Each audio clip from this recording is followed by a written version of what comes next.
आग लगी आकाश में झरझर जरे अंगार, संत न होते जगत में तो जल मरता संसार।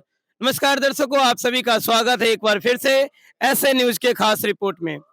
दर्शकों, अभी हम मौजूद हैं उस देश में जो देश कभी किसी का गुलाम नहीं बना। जी हाँ, आप सही सुन रहे हैं। ये वही नेपाल देश है जो कभी भी किसी का गुलाम नहीं बना। और अभी हम उस नेपाल देश के ये धनुषा जिला में मौजूद हैं। और इस धनुषा जिला में महेंद्र नगर पुल के पास में ये जो आप मेरे पीछे देख रहे होंगे, यहाँ पे एक बहुत बड़ा समागम का आयोजन किया गया है। जो मेरे पीछे आप देख सकते हैं, एक बहुत बड़ा सा विशाल बैनर आपको दिख रहा होगा, जिसपे सारी जानकारी दी गई है कि जगत गुरु तत्वदर्शी संत रामपाल जी महाराज जी को पावन सानिध्य में आदरणीय संत गरीबदास जी महाराज को ये जो बोध दिवस के उपलक्ष्य में ये भंडारा का आयोजन किया गया है।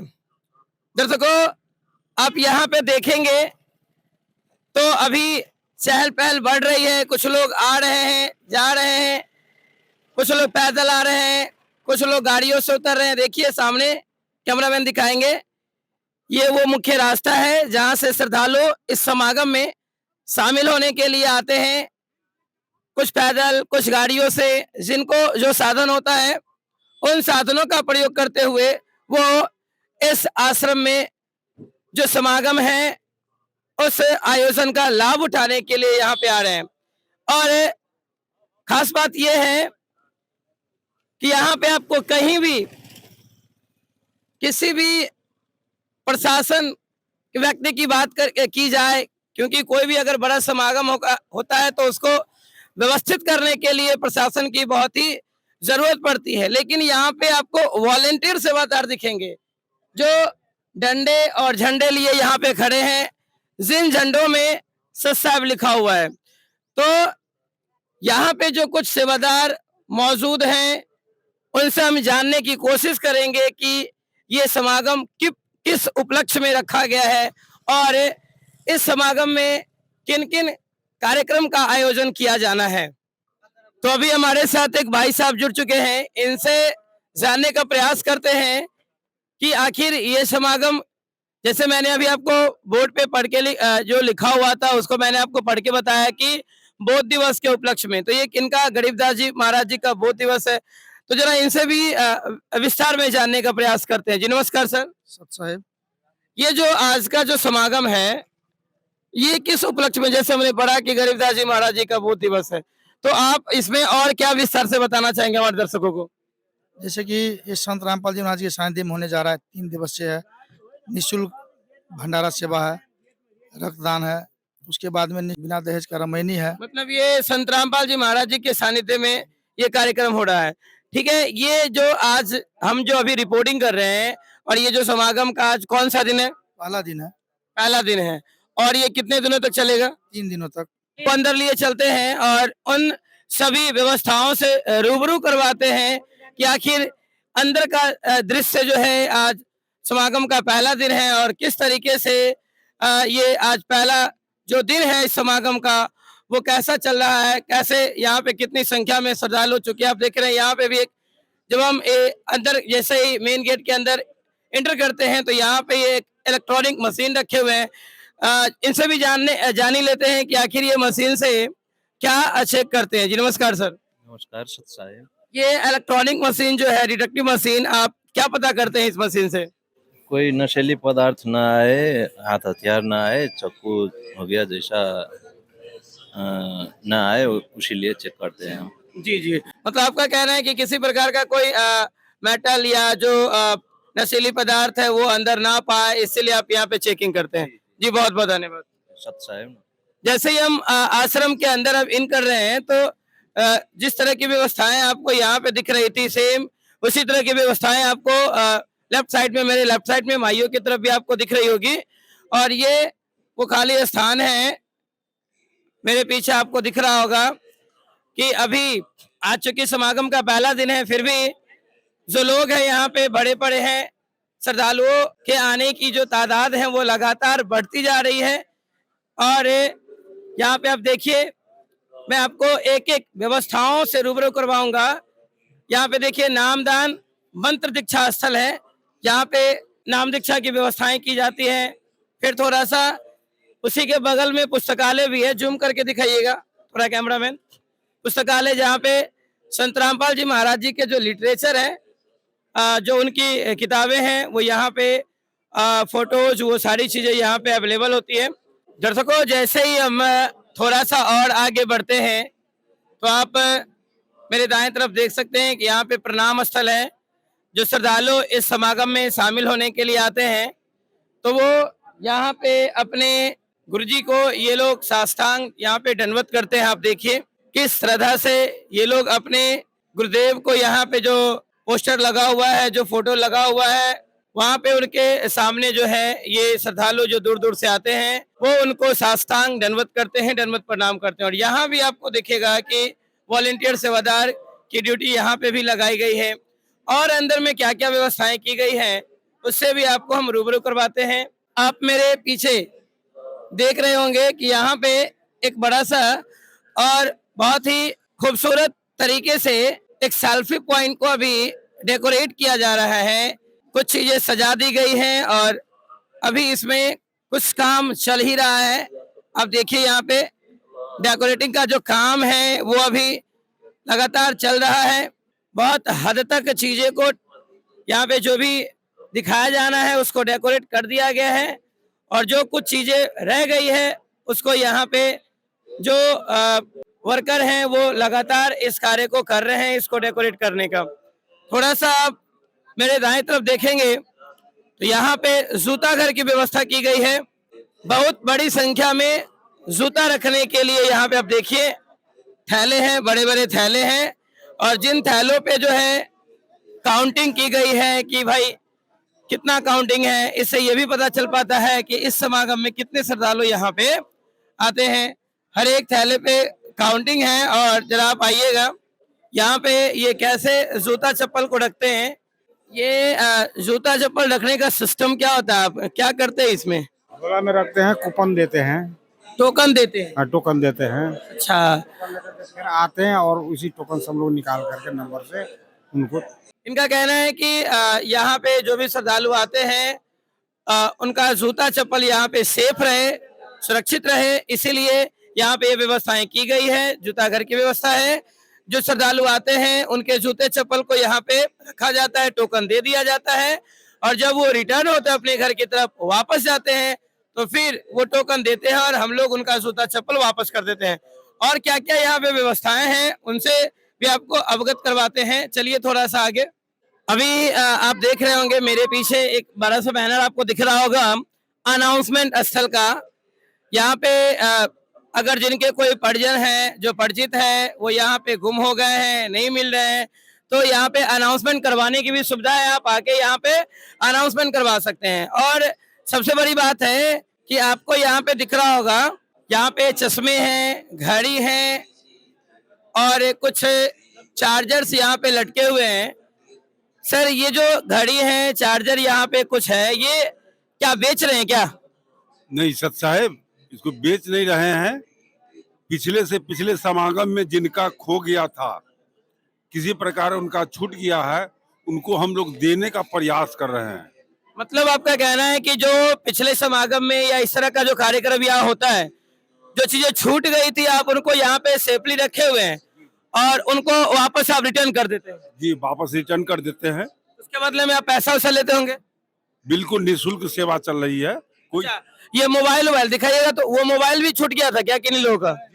वो मोबाइल भी छूटा हुआ है, दिखलाने के लिए रखे हुए हैं कि जिनका हो पहचान करके अपना ले ले। बहुत बहुत आपका धन्यवाद जी सत साहिब। ये जानकारी इन्होंने दी ऐसे न्यूज को कि यहाँ पे जो आपको दिख रहा होगा सामने में, ये घड़ी है, ये चश्मे हैं, ये चार्जर और मोबाइल, मतलब यहाँ पे आपका अगर कोई भी चीज बाय मिस्टेक छूट भी जाता है ना, तो यहाँ पे गुम नहीं होने वाला है। आप अगर उस समागम में चले जाते हैं, अगले समागम में, अगले कार्यक्रम में जब आप यहाँ आते हैं तो आपको यहाँ पे वो चीजें मिल जाएगी सही सलामत। ये बहुत अच्छी व्यवस्था है, होनी भी चाहिए इसी तरह की। थोड़ा सा और आगे आते हैं हम, तो आप जस्ट मेरे पीछे देखिए एक बहुत बड़ा सा बैनर आपको दिख रहा होगा जिसपे लिखा हुआ है आध्यात्मिक प्रदर्शनी स्थल। मतलब ये एक स्पिरिचुअल एग्जीबिशन प्लेस है जिसके अंदर जो चीजें हैं क्या क्या मतलब अध्यात्म से जुड़ी चीजों को दिखाया जाता होगा। तो इस पे हम आपको एक विशेष कवरेज करके दिखाएंगे। यहाँ पे अभी हम ओवरऑल आपको इस समागम में जो व्यवस्थाएं हैं उन सभी व्यवस्थाओं से अवगत करवाते हैं। अभी हम मौजूद हैं मुख्य पंडाल के।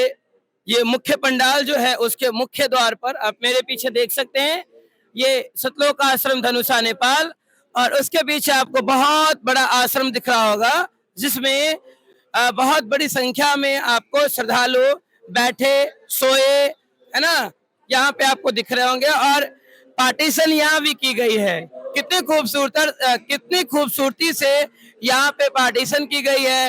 भक्तों को ठहरने रुकने की अलग से व्यवस्था है और माइयों को ठहरने और रुकने की अलग से व्यवस्था है। मतलब यहाँ पे किसी भी तरीके से कोई अव्यवस्था ना हो, इसलिए हर जगह पे पार्टीशन का और व्यवस्था का बहुत अच्छे से ख्याल रखा जा रहा है। तो चलिए थोड़ा सा अब वहाँ आपको जो दिख रहा होगा थोड़ा सा कैमरामैन जूम करके दिखाइएगा। यहाँ से कुछ ही दूरी पे सामने में आपको पूर्ण ब्रह्म का एक बहुत बड़ा सा बोर्ड लगा हुआ है, वहाँ पे एक फोटो लगा हुआ है। तो वहाँ पे चलते हैं और वहाँ पे किस तरह का कार्यक्रम हो रहा है वो वहाँ के लोगों से जानकर आपको दिखाने का कार्य करते हैं। अभी हम इस मुख्य पंडाल के सबसे लास्ट छोर पे पहुंच चुके हैं जहाँ पे आपको दिख रहा होगा कि एक पूर्ण ब्रह्म का बहुत ही सुंदर और खूबसूरत तरीके से एक यहाँ पे बोर्ड लगा हुआ है। नीचे संत रामपाल जी महाराज जी का बहुत खूबसूरत तस्वीर है। इसकी डेकोरेटिंग कहीं ना कहीं मन को हरती है। बहुत अच्छी तरीके से डेकोरेटिंग की गई है, सजावट की गई है और दोनों तरफ जो है आपको बैनर, कुछ इधर महिला श्रद्धालु खड़ी है, दो छोटे छोटे पंडाल टाइप का बनाया गया है। इधर भी कुछ चीजें पढ़ी जा रही है और हमारे बाएं तरफ जो आप देखेंगे तो उधर भी ये चीजें चल रही हैं। आखिर क्या चल रहा है, हम यहाँ जो व्यवस्थापक जो मैनेजमेंट टीम यहाँ पे मौजूद है जो इसको देख रही है उनसे भी जुड़ते हैं और जानने का प्रयास करते हैं कि आखिर यहाँ पे ये क्या चल रहा है। आइए, तो हमारे साथ एक भाई जी जुड़ चुके हैं, इनसे जानते हैं कि ये जो आप कैमरामैन दिखाएंगे जूम करके, ये जो मोटी मोटी पुस्तक जो यहाँ पे पढ़ी जा रही है, जिन के ऊपर सवर की जा रही है, आखिर ये क्या है, ठीक है, जरा हमारे दर्शकों को बताएंगे। जी सर साहब जी आप बताएं सर कि ये जो मोटी सी पुस्तक है ये क्या है, इसका क्या नाम है और ये यहाँ पे अभी क्या चल रहा है। ये जो है पाठ चल रहा है यहाँ पे 3 दिन का। हमारे गुरुजी संत रामपाल जी महाराज जी के सानिध्य में ये 3 दिन का भंडारा और 3 दिन का पाठ, ये पाठ चल रहा है यहाँ पे। ये मोटी ग्रंथ जो है ये किनका है? ये मोटी ग्रंथ जो है अमर ग्रंथ साहिब है, जो गरीब दास जी सतलोक गए थे और कबीर परमात्मा का वहाँ देखा हाल, जो वहाँ गए थे और जो जो वहाँ देखे उसका बयान अपने बताए थे गोपाल जी को और गोपाल जी लिखे और वही ये अमर ग्रंथ साहिब है जो हम लोग 3 दिन पाठ पढ़ते हैं जी। ये वही गरीबदास जी महाराज जी द्वारा रचित अमर ग्रंथ है। अमर ग्रंथ। अच्छा, तो ये अभी जैसे हम गेट पे जब वहाँ जो श्रद्धालु सेवा कर रहे थे वहाँ पे जो सेवा, तो उनसे हमने पूछा कि ये समागम किस उपलक्ष्य में चल रहा है, तो उन्होंने कहा गरीबदास जी महाराज जी का बोध दिवस है। तो आप हमारे दर्शकों को जरा बताइए कि ये बोध दिवस क्या होता है।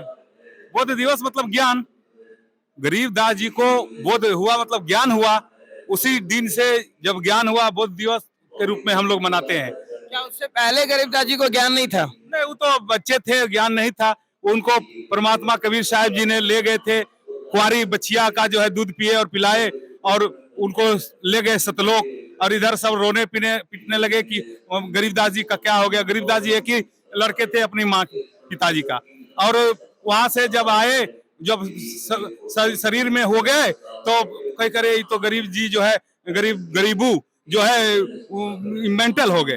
लोग कहने लगे कि मेंटल होने लगे, लेकिन मेंटल नहीं, वो तो सब बखार वो बता रहे थे कि वहाँ क्या है, कैसे है, परमात्मा कौन है, ये सब बता रहे थे। और वही उन्हीं का जब बोध हुआ, उसीलिए हम लोग गरीबदास जी का बोध दिवस मनाते हैं। जी बहुत बहुत धन्यवाद। सत साहिब जी। इनका कहना है कि ये गरीबदास जी महाराज जी द्वारा रचित ही अमर ग्रंथ है और उन्हीं का यहाँ पे बोध दिवस मनाया जा रहा है। बोध कहने का मतलब कि उनको ज्ञान की प्राप्ति हुई और कबीर जी के माध्यम से कबीर जी ने उनको वो सच्चा अध्यात्म वो दिया और इसके उपलक्ष्य में ये कार्यक्रम है, ये समागम चल रहा है। अब मेरे बाएं तरफ देखेंगे तो ये हवन यज्ञ है। क्योंकि कोई भी हिंदू धर्म की अगर हम बात करें कार्यक्रम की, खासकर जो आध्यात्मिक कार्यक्रम होता है वो बिना हवन का सफल नहीं माना जाता है। यहाँ पे आप देख सकते हैं कि ये जो हवन है, किस चीज का हवन यहाँ पे चल रहा है। हवन तो आपको दिख रहा होगा। यहाँ पे देखिए बड़ी बड़ी जो है कटोरी रखी गई है जिसमें शायद मुझे लग रहा है घी भरा हुआ है और ये घी में जो है रुई का जोत डाल के और ये हवन जलाया जा रहा है। तो ठीक है, थोड़ा और हम आपको लिए चलते हैं और यहाँ के भंडारे की व्यवस्थाओं के बारे में आपको अवगत करवाते हैं। दर्शकों, अभी हम पहुंच चुके हैं मुख्य भंडारा घर में, जहाँ पे इस समागम में शामिल होने जो श्रद्धालु आए हैं वो यहाँ पे बैठ के भंडारा कर रहे हैं। किस तरीके से बिल्कुल पंक्तिबद्ध वो बैठे हुए हैं और जो यहाँ पे सेवादार हैं, क्योंकि यहाँ पे जितने भी लोग कार्य कर रहे हैं वो सभी अपने आप को सेवादार बताते हैं। तो यहाँ पे सभी सेवादार ये सेवा यहाँ पे कर रहे हैं और आप यहाँ पे देखिए भंडारे में इनको क्या क्या दिया जा रहा है वो भी हम आपको दिखाने का प्रयास करते हैं। कैमरामैन आएंगे, जरा दिखाइए। ये चावल, कचौड़ी है, लड्डू है, सब्जी है, प्याज है और चूंकि अभी ये बैठे हैं, कुछ लोग खा के उठ रहे हैं, कुछ लोग अभी खाने के लिए बैठे हैं। तो ये प्रॉपर तरीके से जैसे हम घर में जो खाना खाते हैं वही आपको जो फूड आइटम यहाँ पे दिए जा रहे हैं। आप देखिए सलाद भी दिया जा रहा है और बर्फी भी है और उसके बाद ये कढ़ी भी है। तो ये यहाँ पे जो आने वाले श्रद्धालु जो इस समागम में शामिल होने आ रहे हैं उनके खाने पीने की व्यवस्था है। दर्शकों, आप ऐसे ही रोचक खबरों के लिए SA न्यूज चैनल से लगातार जुड़े रहें, क्योंकि ये समागम लगातार 3 दिनों तक चलेगी। इस समागम का आज का पहला दिन है, तो फिर कल जो यहाँ पे विशेष कार्यक्रम होंगे, जैसे जानकारी मिली है कि दहेज मुक्त विवाह होना है और ब्लड डोनेशन कैंप लगने हैं, निःशुल्क जो नाम निक्षा है वो होना है। तो कल हम आपके साथ विशेष कवरेज के साथ जुड़ेंगे। आप बने रहें ऐसे न्यूज के साथ।